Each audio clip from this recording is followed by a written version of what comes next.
श्री धनुर्धर दास जी महाराज रामानुजाचार्य जी के जो शिष्य, जिनकी चर्चा हमने सुनाई, रामायण की कथा हो रही थी और रामायण की कथा में विभीषण शरणागति का वर्णन हो रहा था।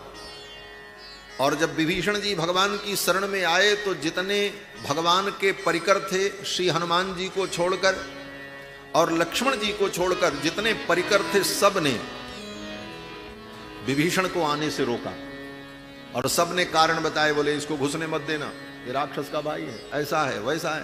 और बड़ी लंबी कथा है, पूरा एक सर्ग बीत गया उसी में, सबके कथन उपकथन में। इसकी चर्चा कथा में चल रही थी। धनुर्धर दास बैठ करके सुन रहे थे और जब ये प्रसंग आया तो उठ गए और रोते हुए निकल करके भाग गए। तो रामानु स्वामी ने देखा, बुलाया, धनुर्धर दास इधर आए। बोले तुम सत्संग छोड़कर दुखी होकर क्यों चले गए? तो धनुर्धर दास ने कहा, मेरा उद्धार नहीं हुआ। जब विभीषण जैसे भक्त को भगवान के परिकरों ने इतनी परीक्षा ली और इतनी फटकार लगाई, घुसने नहीं दिया दरबार में, तो मेरे जैसा पापी तो जा ही नहीं सकता। अवसाद में चले गए। तब रामानुज स्वामी ने समझाया, ऐसा नहीं है, भगवान करुणा वरुणालय है और तुम निश्चिंत रहो, भगवान की शरण में तुम्हें स्थान मिलेगा और तुम शरणागत हो, इसलिए तुम्हें ऐसा अवसाद नहीं करना चाहिए। तो अवसाद आ जाए कि हमारा उद्धार नहीं होगा, हम तो बहुत बड़े पापी हैं, बोले तो भक्ति नहीं हो सकती। और हमारे आचार्य तो कहते हैं, चिंता मत करो, भगवान के दरबार में अगर तुम्हारी सुनवाई नहीं हुई तो उससे भी बड़ा एक दरबार है, हाई कोर्ट से भी बड़ा एक कोर्ट है, सुप्रीम कोर्ट चले जाओ। ये सुप्रीम कोर्ट कौन है? बोले श्री जी का दरबार, श्री किशोरी जी का दरबार। उनकी दरबार में, उनके दरबार में तो निश्चित सुनवाई हो जाएगी। और हमारे आचार्यों ने वर्णन किया कि भगवान के दरबार में तो उसकी सुनवाई होती है जो शरण में आकर एक बार मैं आपका हूं ऐसी याचना करता है, उसके ऊपर कृपा होती है। सकृदेव प्रपन्नाय तवास्मीति च याचते। श्रीमद् वाल्मीकि रामायण में विभीषण शरणागति में कहते हैं, एक बार प्रपन्न होकर हे प्रभो मैं आपका हूं इति याचते, ऐसी याचना करता है, तब भगवान उसकी रक्षा करते हैं। लेकिन किशोरी जी का दरबार, श्री जी का दरबार, बोले श्री जी का दरबार तो भगवान से भी बड़ा है। क्यों? बोले कोई उनके दरबार में जाकर के अगर शरणागति न भी करे, लेकिन उनके सामने अगर वो दुखी हो रहा है और किशोरी जी ने देख लिया तो उसका कल्याण हो जाएगा, वो भगवान का शरणागत हो जाएगा। उदाहरण, रे मातर मैथिली राक्षसीस्त्वयि तदैवार्द्रापराधास्त्वया रक्षन्त्या पवनात्मजा लघुतरा रामस्य गोष्ठी कृता। परसों की कथा में श्री पराशर भट्टर स्वामी जी का हमने स्मरण किया था। उन पराशर भट्टर स्वामी जी की यह रचना है श्री गुणरत्न कोश। श्री जी के गुणों का वर्णन करते हुए कहते हैं, हे देवी, हे मैथिली, हे जानकी, आपने तो राम जी के दरबार को भी छोटा बना दिया। आपका दरबार सुप्रीम कोर्ट हो गया और राम जी का दरबार हाई कोर्ट हो गया। रामस्य गोष्ठी लघुतरा कृता, राम की गोष्ठी को, उनके दरबार को आपने लघुतर बना दिया, छोटा बना दिया। आपका दरबार सबसे बड़ा दरबार। क्यों? तो श्री पराशर भट्टर स्वामी जी कहती हैं, मातर मैथिली राक्षसीस्त्वयि तदैवार्द्रापराधास्त्वया रक्षन्त्या पवनात्मजा लघुतरा रामस्य गोष्ठी कृता। काकं तं च विभीषणं शरणमित्युक्षमौ रक्षतः सानः सांद्र महागसः सुखयतुक्षान्तिस्तवाकस्मिकी। श्री पराशर भट्टर स्वामी जी कहते हैं, हे भगवती, हमने देखा है भगवान के दरबार में तो जयंत की रक्षा हुई, विभीषण की रक्षा हुई, काकम तम च विभीषणम, लेकिन कब?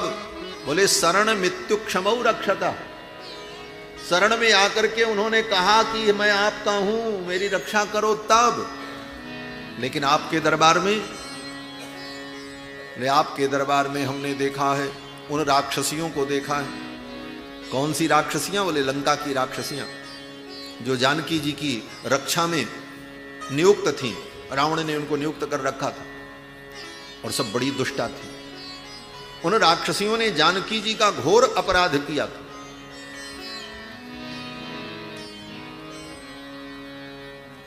उन राक्षसियों ने आर्द्र अपराध किए थे, ताजा ताजा अपराध, आर्द्र अपराध। क्या अपराध किया था? वे राक्षसियां किशोरी जी को इतना सताती थी। एक तो किशोरी जी भगवान के वियोग में दुखी रोती रहती, तब तक उधर से 4-10 राक्षसियां आ जाती, बड़ी भयानक भयानक, प्रघसा, शूर्पणखा, व्योमकेशी, ये सब राक्षसियां आ जाती और आकर के कहती क्या, आपस में सब झों झों झों झों लड़ाई करती एक दूसरे और कहती देखो इसका जो हृदय है ना उसको मैं खाऊंगी। दूसरी कहती इसकी आंतें मैं खाऊंगी। चौथी आती कहती मैं इसका सिर खाऊंगी। तीसरी कहती देखो भाई लड़ाई मत करो, अपना अपना हिस्सा तय कर लो। इस प्रकार आकर के भगवती जानकी को भयभीत करती। एक राक्षसी आई, उसने कहा सब हटो, मैं आज सुरापान करके और इस मानुषी के मांस को खा करके इस निकुंभिला बेदी पर मैं नृत्य करूंगी, नाचूंगी। ऐसी ऐसी राक्षसी हमारा मानुषीम मांस मास्वाद्य नृत्यामोथ निकुंभिलाम, इस निकुंभिला बेदी पर मैं नृत्य करूंगी इसके मांस को खा करके। और जानकी जी को जाकर के पकड़ लेते। जानकी जी भयभीत हो गए। ये सब दृश्य हनुमान जी ने अपनी आंखों से देखा था। जब लंका गए थे, वृक्ष पर बैठे थे, ये सब चल रहा था नाटक। हनुमान जी के मन में बड़ा क्रोध था। जब रावण पर विजय हो गई, रावण का वध हो गया, भगवान ने हनुमान जी से, बानरों से कहा जाओ जानकी जी को आदर पूर्वक लेकर के आओ। हनुमान जी जब गए तो देखा वो सब राक्षसियां जहां तहां खड़ी थी। हनुमान जी की जब दृष्टि गई तो हनुमान जी ने कहा मां सब काम तो हो गया लेकिन एक काम बाकी है। बोले क्या? बोले सबको दंड मिल गया लेकिन इन राक्षसियों को दंड नहीं मिला जिन्होंने आपको इतना दुख दिया। आप आज्ञा करो, मैं इनको दंड देना चाहता हूं। क्या दंड? हनुमान जी ने कहा मैं इनका चित्रवध करना चाहता हूं। बोले चित्रवध क्या होता है? बोले चित्रो विचित्रो वधः, चित्रवध बड़ा विचित्र वध होता है। जैसे पुलिस विभाग में 3rd डिग्री दी जाती है, उसी को समझ लो। तड़पा तड़पा करके किसी को मारना, इसी को चित्रवध कहते हैं। हनुमान जी ने कहा मैं इन राक्षसियों का चित्रवध करना चाहता हूं, आप आज्ञा करो, क्योंकि आपको इन्होंने बहुत सताया है। हनुमान जी ने जब ऐसा कहा तो राक्षसियां कांपने लगी, अब हमारी रक्षा कौन करे? और इतना विवेक भी नहीं उन राक्षसियों को कि मैं जानकी जी की शरण में चली जाऊं, शायद ये करुणामयी कृपा कर दे।